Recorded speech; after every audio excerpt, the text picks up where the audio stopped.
warahmatullahi wabarakatuh. Waalaikumsalam. Perkenalkan, nama saya Cici Sukarelawati, NIM 2019 143709. Di sini saya sebagai mahasiswa dari Universitas PGRI Palembang, kelas 4T. Di sini saya ingin mewawancarai Ibu yang bernama Ibu Tuti Fatmawati. Apakah Ibu bersedia? Ya. Sebelum itu, saya minta Ibu memperkenalkan diri terlebih dahulu. Ya, baik. Terima kasih, Bu. Assalamualaikum warahmatullahi wabarakatuh. Waalaikumsalam warahmatullahi Ya, wabarakatuh. perkenalkan, nama saya Tuti Fatmawati, SPD. Tempat tanggal lahir Musi Banyu Asin 4 Oktober 1995. Untuk alumni kuliah kemarin di UIN Raden Fatah Palembang, jurusan biologi. Kebetulan di sini saya sebagai wali kelas 4 SD 2 Galisari. Ya, Bu, Baik. boleh ditanyakan apa yang mau diwawancarain. Terima kasih. Langsung saja, saya ingin bertanya kepada Ibu. Menurut Ibu selaku wali kelas, kegiatan seperti apa yang bisa dilakukan bersama siswa di sekolah untuk mempereratkan persatuan dan kesatuan di siswa, Bu? Untuk mempererat kesatuan dan persatuan ketika proses pembelajaran khususnya anak SD, saya menggunakan sistem belajar diskusi di mana setiap peserta didik kan di situ diharuskan untuk ikut serta dalam proses pembelajaran nih. Jadi setiap peserta didik itu memiliki tanggung jawab. Jadi setiap peserta didik itu akan berkomunikasi atau bertukar pikiran sesama teman sekelompoknya atau teman beda kelompoknya. Jadi di situ kan bisa mempererat antara satu siswa dengan siswa yang lain, Bu. Baik, selanjutnya menurut Ibu bagaimana cara menerapkan norma kesopanan di lingkungan sekolah, Bu? Untuk menerapkan norma kesopanan di lingkungan sekolah terutama untuk anak SD, Bu ya. Kami memberi arahan kepada anak tersebut bahwa bagaimana sikap dan perilaku kepada orang yang lebih dewasa itu harus bagaimana, Bu. Jadi kami akan memberi arahan ajaran bahwa harus berperilaku yang baik, bertata, harus ngomong yang baik kepada orang yang lebih dewasa dari dia gitu, Bu. Baik, selanjutnya selaku wali kelas, biasakah Ibu menjelaskan bagaimana pendapat Ibu tentang anak yang ingin bersekolah tetapi tidak ada biaya, dan apa peranan pemerintahan dalam hal ini sudah dimaksimalkan, Bu? Kalau yang saya lihat sampai saat ini, kalau bantuan dari pemerintah sudah bagus, Bu ya. Mengapa demikian? Karena yang saya lihat banyak bantuan dari pemerintah itu, baik dari bantuan KIP, RIP, atau bantuan-bantuan apalagi di masa pandemik saat ini, Bu ya. Kalau dilihat kan ada bantuan-bantuan seperti kuota belajar gitu, Bu. Jadi kalau menurut saya sudah cukup baik. Kalau masalah siswa yang kurang mampu itu untuk di sekolah ini kan apabila memang kurang mampu maka melampirkan surat keterangan tidak mampu. Dengan melampirkan surat keterangan tidak mampu itu, Bu, jadi kan di sekolah kami akan sedikit atau banyaknya agak meringankan siswa tersebut, Bu. Baik, terima kasih. Menurut Ibu, strategi dan metode pembelajaran yang seperti apa yang akan Ibu gunakan agar materi kewarganegaraan ini dapat dipahami secara baik oleh siswa, khususnya anak SD, Bu?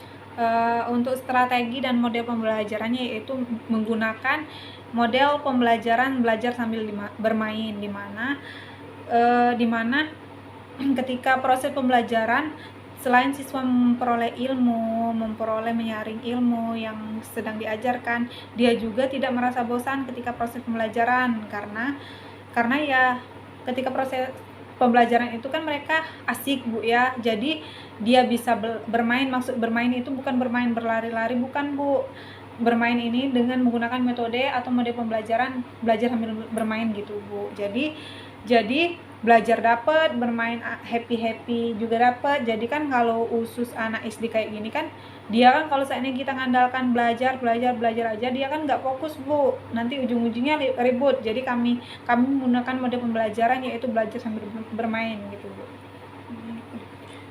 Selanjutnya, apakah Ibu selalu mempersiapkan media atau sumber belajar dalam menerapkan materi konstitusi negara kepada siswa khususnya anak SD, Bu? Kalau sumber belajar ketika proses pembelajaran tentunya menggunakan sumber belajar Bu, yaitu baik sumber belajar dari buku, LKS, atau sumber belajar lainnya, baik itu jurnal atau yang lainnya Bu. Kalau untuk media pembelajarannya, kami tergantung materinya Bu. Apabila kalau materinya itu diharuskan menggunakan diharuskan menggunakan metode pembelajaran atau media pembelajaran, maka kami akan menyiapkan media pembelajaran. Jika dia tidak diharuskan menggunakan media pembelajaran, maka kami tidak gitu. Jadi untuk sumber belajar tentu menggunakan sumber belajar, tapi media pembelajarannya kami tergantung dengan materinya Bu. Baik, selanjutnya, menurut Ibu selaku wali kelas, apa penting mengenalkan pendidikan politik di sekolah dasar, Bu? Untuk mengenalkan pendidikan politik di sekolah dasar itu sangatlah penting Bu. Mengapa demikian? Karena untuk sekolah dasar gini kan dia harus mengetahui dunia politik. Nah, tetapi kami mengajarkan hanya bagian-bagian umumnya saja. Kalau masalah yang mendetail itu kan untuk sekolah yang lebih lanjut, itu baik SMP, SMA. Kalau kami kan bagian umumnya saja. Jadi menurut saya sangatlah penting belajar pendidikan politik itu Bu.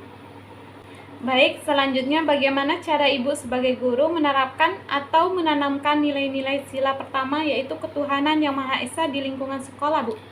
Sebagai guru menerapkan dan menanamkan nilai-nilai sila pertama untuk anak SD, yaitu yang pertama kami akan memberitahu bahwa sila pertama itu kan meyakini bahwa adanya Tuhan sebagai pencipta alam semesta. Nah, dengan cara kita mencintai alam semesta itu sudah sudah menunjukkan bahwa kita itu meyakini bahwa Tuhan itu ada. Dengan cara kita mencintai lingkungan, mencintai orang di sekitar kita, itu sudah salah satu bentuk bahwa kita meyakini adanya Tuhan Yang Maha Esa. Baiklah, menurut pendapat Ibu, dampak negatif apa saja yang terjadi pada anak sekarang ini terhadap globalisasi seperti sekarang ini, Bu? Dampak negatif di era globalisasi untuk dunia pendidikan itu dilihat dari menurunnya kualitas moral siswa, Bu. Itu dapat dipengaruhi oleh lingkungan siswa tersebut, faktor pergaulan juga Bu. Jadi di sini perlu bimbingan orang tua, terutama ya guru kan yang selalu ada di ketika proses pembelajaran. Jadi dia tuh butuh bimbingan dari seorang guru atau bimbingan dari orang tua. Kalau dilihat sih memang banyak sih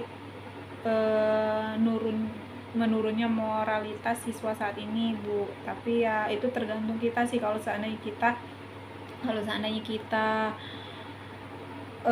mengajak siswa untuk berpikir positif, bergaul dengan orang yang lebih baik, insya Allah akan kembali seperti semula. Baik, selanjutnya bisakah Ibu jelaskan tentang strategi belajar seperti apa yang paling tepat diterapkan atau menyampaikan materi sistem pemerintahan kepada peserta didik, Bu?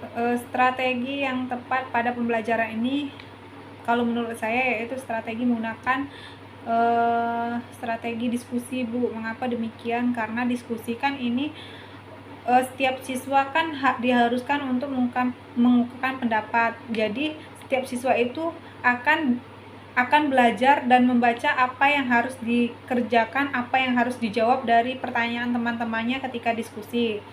Jadi menurut saya sangat cocok untuk pembelajaran ini yaitu diskusi Bu. Baik, terima kasih. Selanjutnya, bagaimana cara Ibu menghadirkan pembelajaran yang aktif, inovatif, kreatif, efektif, dan menyenangkan pada materi sistem politik di Indonesia? Nah, ini kan sangat berkaitan sama yang sebelumnya Bu, diskusi. Kalau menurut saya sih diskusi kalau yang cocok Bu ya, karena dengan adanya diskusi ini, siswa kan dituntut aktif, Bu. Ketika diskusi kan setiap ada siswa yang bertanya, ada siswa yang menjawab, ada yang siswa yang bertanya atau ada siswa yang menyanggah. Jadi di sini kan akan menimbulkan keaktifan ketika proses diskusi, Bu. Jadi menurut saya diskusi, Bu. Selain itu juga kan yang menyebabkan ketika proses diskusinya aktif, siswa juga dituntut untuk bertanggung jawab apa ketika ada yang bertanya, maka dia harus mencari jawabannya. Jadi menurut saya sih untuk siswa kayak gitu pas lah, Bu. Baik, selanjutnya bagaimana cara Ibu sebagai guru menyampaikan materi mengenai sistem demokrasi kepada anak didik, khususnya siswa SD, sedangkan kita belum tahu siswa itu begitu mengerti tentang demokrasi dalam kehidupan sehari-hari, Bu? Langkah pertama yang saya lakukan yaitu menjelaskan apa itu demokrasi kepada anak SD tersebut, Bu. Yang kedua yaitu kita memberitahu bagaimana cara tanggung jawab ketika dia dikasih tugas dari guru, terus kita harus menghargai pendapat orang lain ketika diskusi, terus saling tolong menolong, itu kan bentuk dari demokrasi, Bu. Jadi kalau menurut saya penting, Bu, pembelajaran demokrasi ini. Terus karena dengan adanya pembelajaran demokrasi ini, siswa akan tahu makna dari rasa tanggung jawab, saling tolong menolong, terus saling menghargai. Itu salah satu bentuk demokrasi, Bu.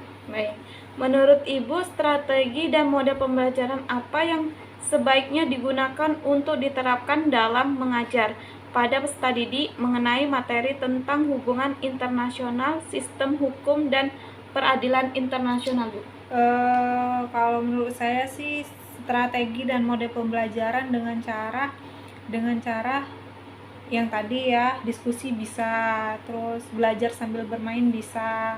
Karena kalau diskusi ya setiap siswa dituntut untuk bertanggung jawab setiap pertanyaan dari orang lain, terus ikut serta dalam memecahkan masalah ketika diskusi, terus setiap siswa dituntut aktif, dituntut untuk ikut serta dalam proses pembelajaran atau proses diskusi, Bu.